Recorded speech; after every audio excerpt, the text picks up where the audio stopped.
Hello, હા, કોણ બોલો છો? તમે કોને ફોન કર્યો? તમે રાજુભાઈ બોલો છો? મારું હા, રાજુભાઈ વસંત ચાવડા બોલું છું, અમરેલી. બોલો. હવે તમારી કંઈક માંડવાની પત્રિકા આવી છે, શું છે ઈ? માંડવો છે માતાજીનો. એટલે પણ આંબેડકર ભવનમાં? આંબેડકર ભવન તો બીજાની મિલકત છે હો. એમાં કોઈ સરકારી ફાળો કે એવું કઈ છે નહીં. એટલે સરકારી ફાળો હોય કે ન હોય, પણ આંબેડકર ભવન તો છે ને. હમ હમ એટલે એ પ્રાઇવેટ એક જણે બનાવેલું છે. હમ કોણે બનાવ્યું?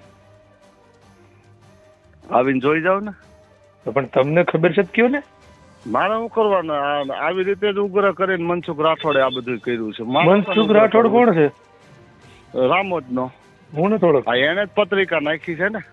ઈ મને નથી ખબર. મારી પાસે ત્યાંથી નથી આવી. મારી પાસે ફેસબુકમાં હમણાં જોતો હતો તો દેખાણી, એટલે મેં તમને ફોન કર્યો. છે હું તો સારું કર્યું ફોન કર્યો એમાં. એટલે એમ નહીં, એટલે આમ કઈ સમજાવો તો ખરી એમાં હું છે ઈ કંઈક ખબર તો પડવી જોઈએ ને. હવે સમજાવવામાં તો ભાઈ છે ને, હું 4 દિવસથી સમજાવું છું, બરાબર. હા, એ ભાઈ 18/3/2016 હા, માંડવો કર્યો તો.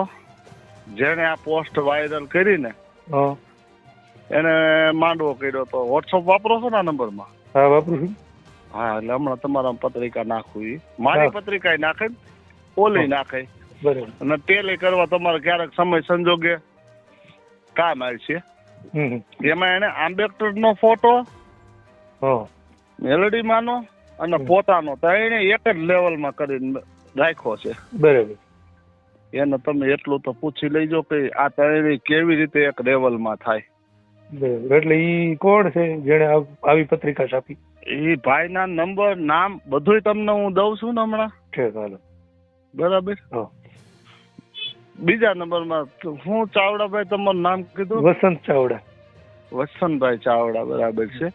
વસંતભાઈ, હું ત્યાં તમારા બાજુના ગામનો છું. તમારે મારે કઈ લાંબો ફેર નથી. આપડે 35-40 કિલોમીટરના ગાળાના માણસો છે. બરાબર. પર ડે મારો 4-5 વર્ષ છોકરો મારો ત્યાં ભણ્યો હતો.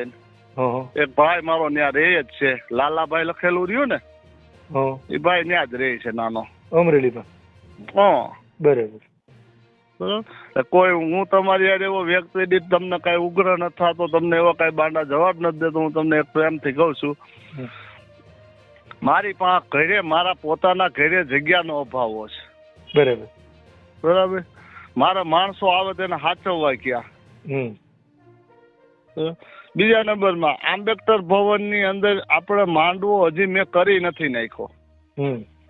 બરાબર. તમે બધા આવો, મને આ 200 માણસો મને ફોન કર્યા, હજી કોઈનો ફોન કાપ્યો નથી, કોઈને એવો બાંડો જવાબ નથી દીધો. અને વ્યક્તિ દીઠ બધાના નંબરે ટેલી કરું છું, એ તમને કહી દઉં. બરાબર. દને કાયદેસર ફાઇલ બનાવવાનો છે, અને જયારે આ કાંઈ અત્યાચાર થાય ને ત્યાં તમારી માથે ફોન આવી છે કે આ અત્યાચાર નાત માથે થાય છે, આનું શું કરવું? નાત માથે થાય તો સમજાય, પણ હું એમ કઉ છું, તમે આજે લખો છો ને ટેલી કરો છો ને, બહુ સારી વાત છે. જરૂર પડે તો બધાનો ઉપયોગ કરી લેવો જોઈએ, એટલે ખબર પડે કોણ કેટલામાં છે ઈ.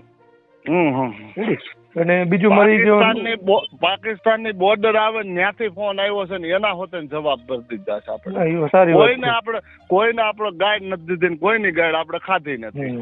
રાજુભાઈ, તમે વ્યવસ્થિત જ મજા આવે એમ જ નક્કી જ કરી લીધું છે. ગામોત્રા કરવાનો, કંકોત્રી બાટવાનો છોકરાને કહી દીધું છે. બરાબર. બીજા નંબરમાં પોતે નક્કી કરીને બે ગયો છે. હું ગાડી નથી હાંકતો હમણાં, કેમ કે ફોન જ એટલા આવે છે કે બીજો હોય ને તો કા ફોન સ્વિચ ઓફ કરી નાખે, કા માંડવો કેન્સલ કરી નાખે, કા દવા પી જાય.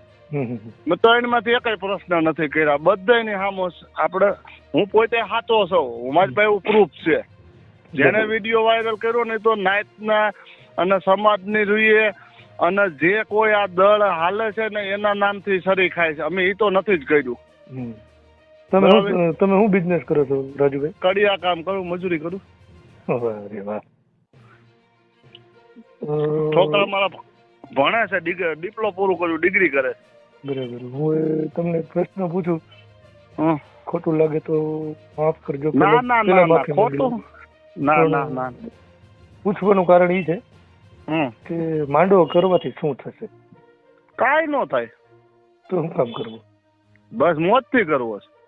તમે માનો છો કે માતાજી ભગવાન જેવું કઈ છે? હવે હું તો તમારી ઉંમર કેટલી? મારી 38 વર્ષ.